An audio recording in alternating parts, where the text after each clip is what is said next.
am Sakhawat Hussain. He serves the Ministry of Shipping and the Ministry of Labor and Employment.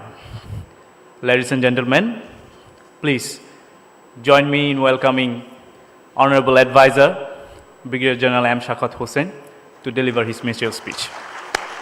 Thank you very much, CGS, for inviting me here today in a very important yearly, I believe, gathering, and particularly the topic that attracts me is the Bay of Bengal conversation. I think every year I come, but this year a little different. I'm coming as advisor to the government, so I will try to remain within my whatever I want to talk. May not be that candid. It'll be a bit subdued.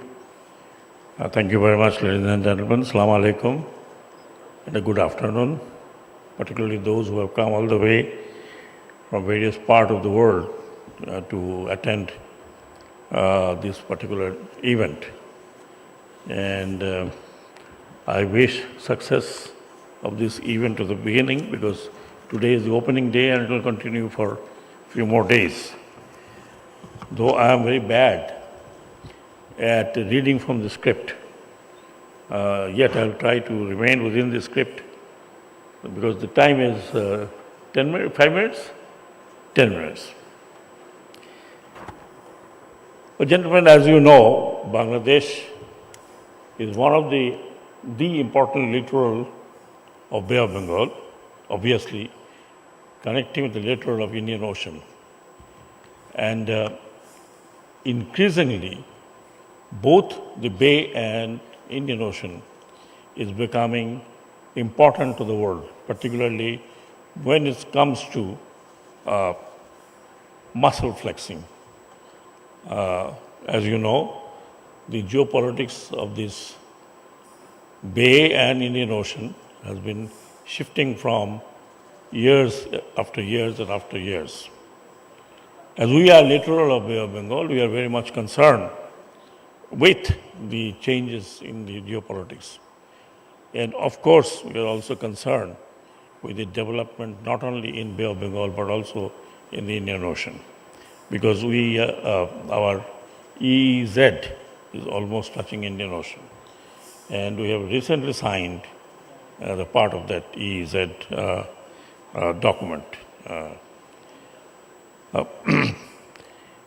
As you know, the Bangladesh is thought to have 20 trillion cubic feet of gas reserves, particularly in the Bay and the Bay Area, which fortunately that we have already settled our issues with India and as well as Myanmar. And of course, the Myanmar has the fourth largest proven reserves of natural gas. As you know, the Bay of Bengal is shared by 6 different countries. And the countries are, most of you know, but let me tell you what the countries are. Is Maldives, India, Sri Lanka, Bangladesh, Myanmar, Thailand, and Malaysia, and of course, some part of Indonesia. Therefore, it is shared by multinational interest group. As I was telling, the minerals that Bay of Bengal supposed to have, and which probably attracts many of the countries in the world, and they are even Bay of Bengal as deposit of titanium of northeastern Sri Lankan and the rare earths in the northeastern India. Northeastern part of Bay of Bengal. And the fishing, of course, we do live on the fishing. As you know, Bangladesh is the 4th largest fishing country. And our at least 1/3 of the population are living on fishing and on the rivers, which we have over 1,000 rivers. Somebody said about 54. Yes, 54 is shared rivers. But otherwise, we have more than 1,000 rivers. Navigable is 370 rivers, which are navigable in a sense, navigated by mechanical transport. But otherwise, almost all rivers are navigable by small little country boats. Then we have the organizations that are going around in Bay of Bengal, which you know is the SARC, ASEAN, Indian Ocean Rim Association, that is IORA, and BIMSTEC. If you ask me, most of these are not, in fact, non-functional, though they have organizations and they, of course, sit together yearly. But in that, SARC is not non-functional. ASEAN is, of course, very vibrant. And IORA is, well, it functions, sometimes it doesn't. BIMSTEC is non-starter. So that means that we in Bay of Bengal area don't have that kind of a cooperation which we should have had between all these countries. And the reason is one, which I'm coming, why we are not able to cooperate that way. SARC started from Bangladesh. It continued for some time. And then perhaps there was a subcontinental geopolitics, which is absolutely different than any other part of the world.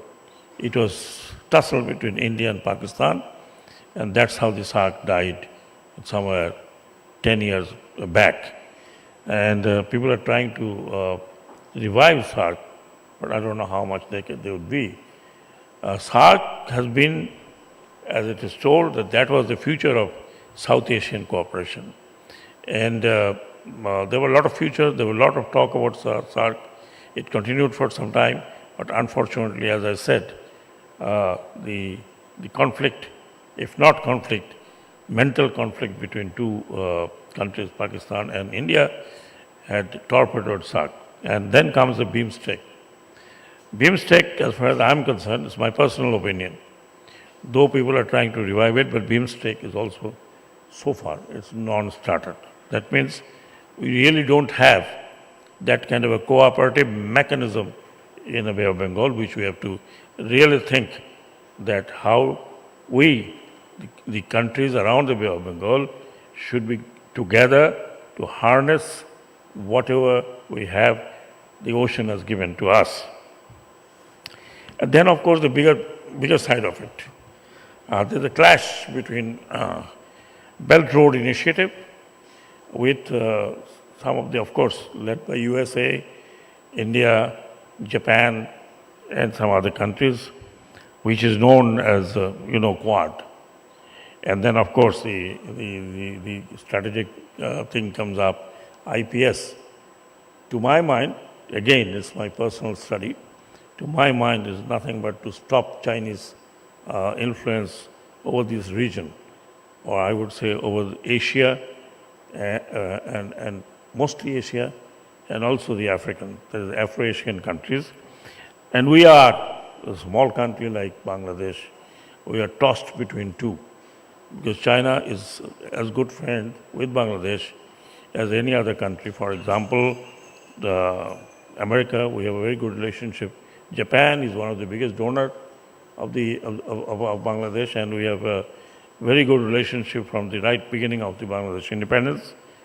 And of course, the other countries, India is a big neighbor and a friendly country. So we are, in fact, torn in between the tussle that Quad and IPS has. And that is one big issue that one have to discuss for Bangladesh, how to manage remaining in between. That is a big issue for Bangladesh, not only it's in domestic policies, but it's a big issue for the strategic situation or geopolitical thoughts of Bangladesh. Now, as I said, that Bangladesh economy is much dependent on the ocean and on the rivers of the country. It not only fishery, but it also so many other activities of the river. We have river ports and a number of river ports. Many countries may not have that. Now,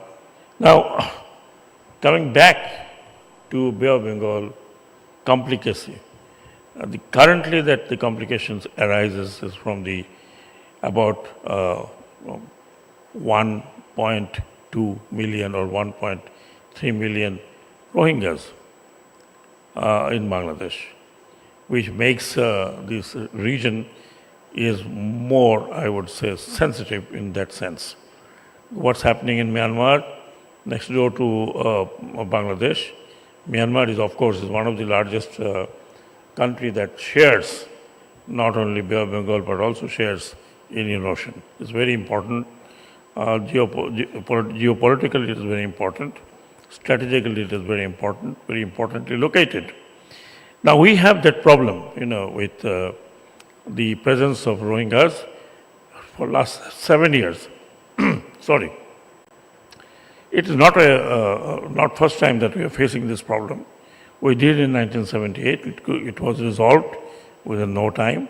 We did in 1992, it was resolved in a year or two, but now it is 8th year that we find no resolution of this issue. And it's it has become kind of a geopolitical, in fact, tool for Asia, South Asia, Southeast Asia, South Asia, and rest of the world. Now, that's a big problem with us because the country is Myanmar, but we are talking about its part, which is known as Rakhine. In olden days, it used to be known as Arakan. And Arakan and the Bengal had a historical relationship a long time back. I'm not going back to the history, but these are the people who have been living in that part of the Myanmar, or which was Burma, for thousands of years. But now they find that they are no more citizen of Myanmar, and they have been forcefully evicted and thrown. This becomes a big problem for Bangladesh. As I said, both geopolitically and also economically. There was a situation when the world came to resolve this crisis, but it has not been resolved, and I don't see in many years it could be resolved. Therefore, those who are here and talking about Bay of Bengal has to also take into account that Bangladesh is facing one of the serious problems with the largest, if you call it largest refugee concentration in a very small little place. How to resolve this crisis? There have been many formula, many things, but to resolve this crisis, recently I gave a formula which has to be probably supported by international community, if that is so. Otherwise, in long run, I find this area is going to be the hotbed of the power politics of the big countries.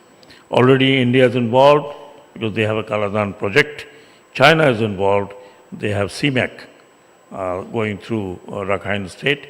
And of course, the Western countries led by USA is involved through the Burma Act. So things are pretty complicated for Bangladesh. How do we resolve? We resolve internationally.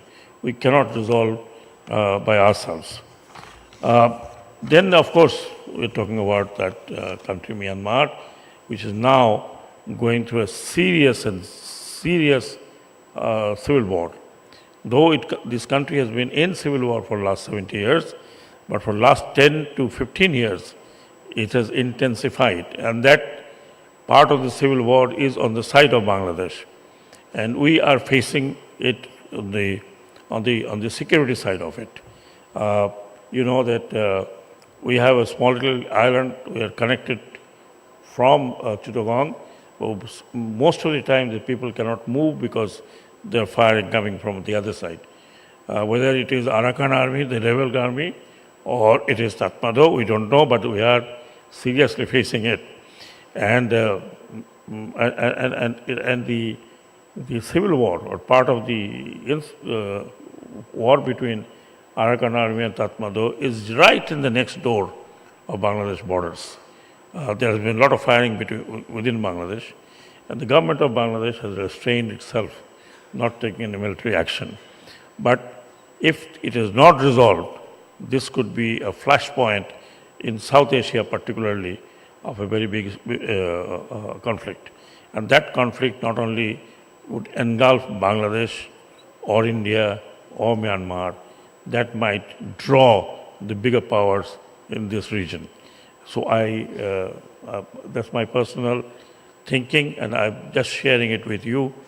Maybe that you discuss how to resolve this crisis. And for the peace of this region, this crisis has to be resolved and understood by international community. Well, gentlemen, having said so, since I am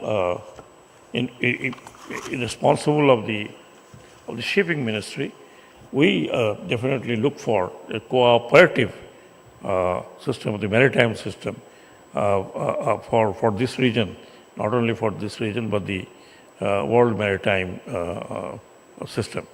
I personally have been inviting people to invest in shipping, particularly the ports that we have. We are a small country, but we have 3 ports, seaports, and 1 deep sea port which is coming up, which holds a future for Bangladesh. And I have, whosoever I found, any power, I have asked them to invest in shipping in Bangladesh, which is really prospective, invest in the ports, and also the coming up deep sea port where there's huge area of investment. Currently is being developed by Japan, but we invite FDIs from the other countries. Bangladesh has a very, I would say, bright future on ports, shipping, and of course, connected with it is the maritime business. I would stop it here and not take much time of yours. Thank you, Jillur. Thank you, ladies and gentlemen, for listening at this time. You people are hungry because 2:30 Bangladesh Standard Time. Thank you so much. Allah Hafiz.